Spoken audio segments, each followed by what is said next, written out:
Eu quero falar para você da Deskjet Ink Advantage Multifuncional 2676.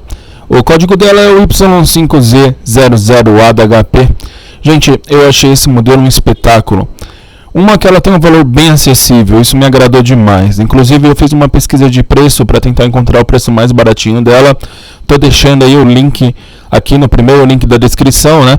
Assim você pode acessar o primeiro link que tiver aí na descrição, confere a ficha técnica dela, confere todos os detalhes. Se você adquirir a sua, lembra de voltar aqui no canal e compartilhar com a gente tudo que você está achando sobre esse modelo, como ela está sendo para você. Isso vai ser muito bacana. E você compartilhando a sua opinião, você vai estar ajudando mais pessoas que estão chegando por aqui. Mas eu achei ela muito top. Você consegue utilizar o Wi-Fi, você consegue escanear. Ela imprime em um nível de qualidade assim muito grande. É super econômica. Achei o modelo bem legal mesmo. Tem características técnicas assim simplesmente sensacionais. Uma altíssima resolução de qualidade. Você pode utilizar o smartphone para imprimir nela. Dá para fazer muita coisa, pessoal. Achei muito boa mesmo. Facinho de mexer. E com preço muito bom. Esse foi um ponto que me agradou demais. Bom, então é isso. O primeiro link está na descrição. Na minha opinião é na nota 10. Assim, acessa, confere. Se você garantir a sua, volta aqui e conta pra gente depois. Vai ser super bacana.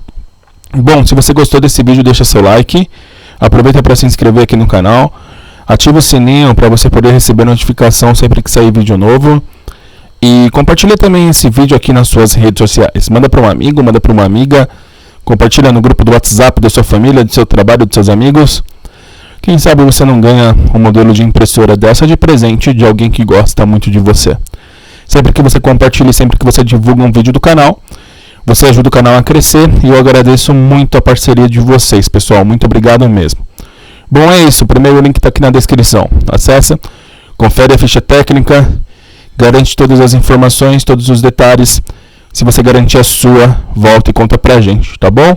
Então é isso, muito obrigado, a gente se vê no próximo vídeo. Acho que você pode amar de fato esse modelo de impressora. Até mais, pessoal, tchau, tchau.